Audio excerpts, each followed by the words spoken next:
What's going on, guys? It's Mac from Snapped here, and today is International Tartan Day.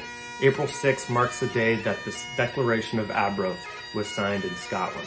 Now you may be wondering what a tartan actually is. A tartan is a plaid or crosshatch pattern that is woven specifically to represent a clan in Scotland.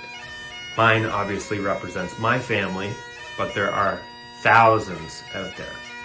Now, we do recognize that today is Tartan Day, but we do want to open this up to all heritages. So if you guys have a specific item that you can take a picture with or wearing, please do. Send us the photo, as always, through the SnapTub app, and if you can, even include a few in the comments below. Looking forward to seeing them all.